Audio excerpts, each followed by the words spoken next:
guy David Odell here. We just have the new glove lineup in, and we have 4 different styles. We have this, which is the Odell work glove.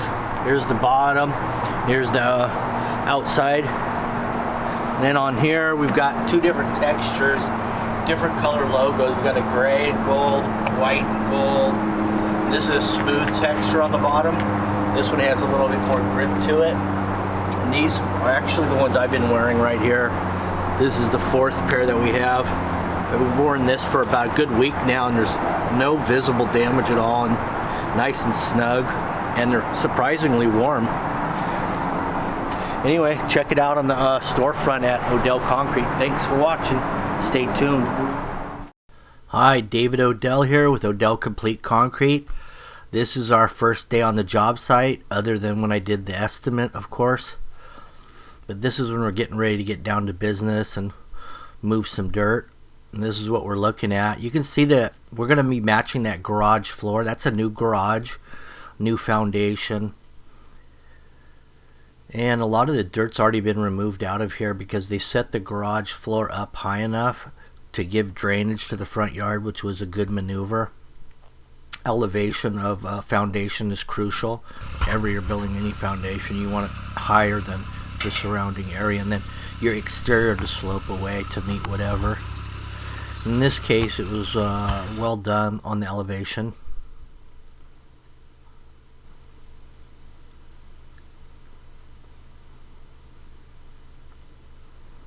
And right here, I've just got the laser level out, and I'm checking the weep screed because you know there is one on the new building, the garage, three-car garage. So I'm going to verify that that's level to give me a visual of when I start grading. I can utilize, you know, some points to gauge what I'm digging and not digging. And the weep screed was level, so that's good. So I can just kind of follow that 8 inches down, 4 inches down, whatever I want to do. In this case, all this concrete is going to be 5-6 inches deep. And we're going to go with 3/8 rebar on 2-foot centers with fiber mesh. We're going to go 3250 PSI straight cement, no fly ash.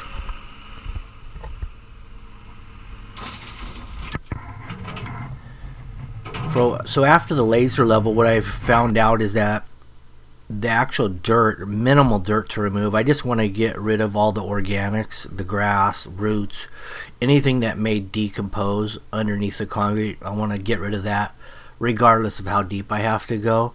If it was tree stumps or whatever, I might have to go a foot down or whatever.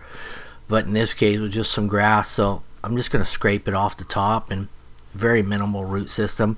Not real concerned about the decomposure of that and settlement.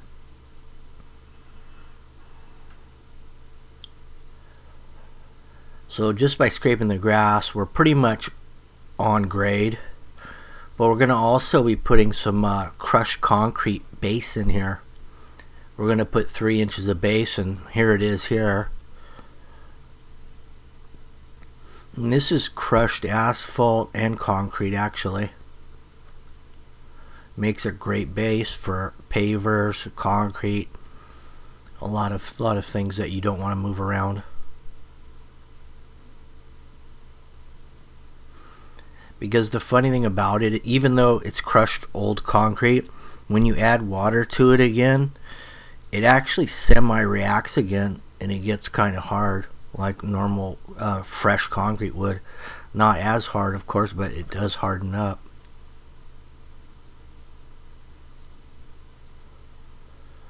So now that we've got our subgrade on the money here, now I can just start dropping some base and detailing it out.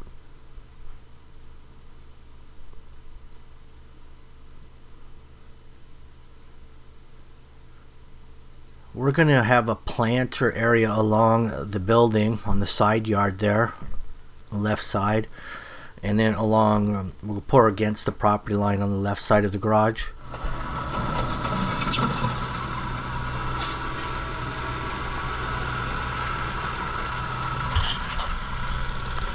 Initially, this house was designed as just a single car garage.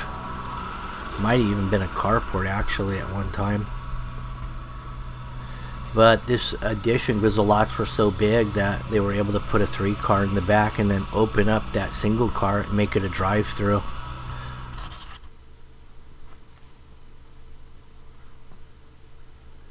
So here we're going to put a planter right along the garage here, and that is for future utilities. That because this particular homeowner is a DIY type guy. He did all the drywall in the garage, all the drywall in the modified single car garage as well. Lots of odds and ends, so he's using this space right here to run some other utilities future to the backyard and coming up into the garage around the back side. Right here we have the 1/2-inch thick expansion foam, and we're utilizing 3M. As you can see, Avery's wrapping the foam through the planter area, because I think I was bringing base in at that time, or I was at the dump, but it all came off anyway because we don't really need foam there in the planter area.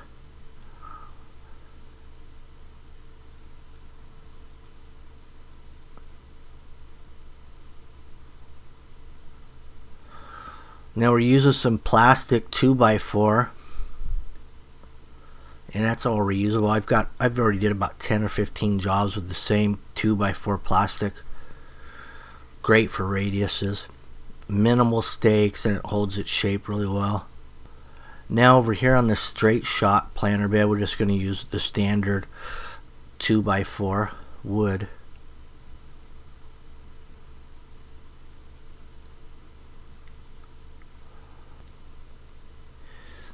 We have little radiuses on those ends on that side yard. A real slight radius. It's probably like 100-foot radius. Maybe more. Now everything slopes towards that single car garage that's been modified, but we really don't want the water to run through it because the drywall drops to the floor in there, and that could cause some problems. And then we don't even know if that slab really slopes to the front, and it's 75, 80 years old, so who knows where it goes. So we got to redirect the water around the side of the garage. So we'll put a slight swell in there and direct it towards the property line exterior of that little single car.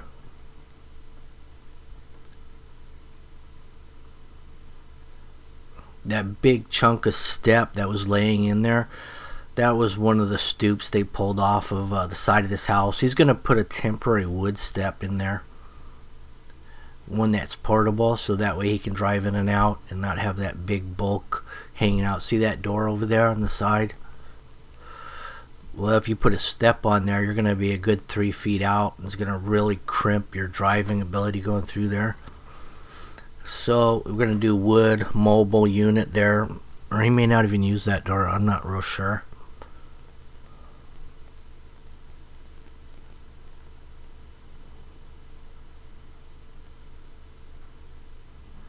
So we've hit it with the plate compactor, wet it down real good, compacted really tight. On the concrete finish, what we're going to do on this is we're going to do a 6-inch shiner around the perimeter. We're going to do a 45-degree angle saw cut pattern at 5 foot with a 1 foot saw cut border all the way around. So it's a lot of detail. And then on these corners here, we're doing about a 6-inch radius. The only way you're going to get a 6-inch radius, I like to use that flashing. I got some aluminum flashing, and I just ripped that down, because they come in, I think, 8 or 6-inch widths. So I just cut the whole chunk in half with the cutoff saw and a carb random blade, and now I've got a roll of 3-inch, and you can tighten those corners up as tight as you want. The hardest part is actually edging them when you get them that tight. Running a hand edger that's the trickiest part. Now those stakes in the middle, that just gives me elevation when I start screeding this off. So we're all 5 inches, 5 to 6 inches throughout. in this whole area.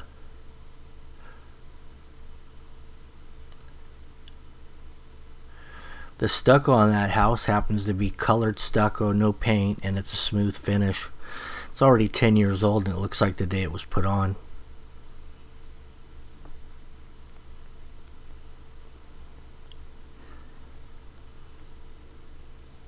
$16 nail through my wood stake just to cradle that overhead screed system. There's the aluminum. That's how you get tight corners, or tight radiuses I should say.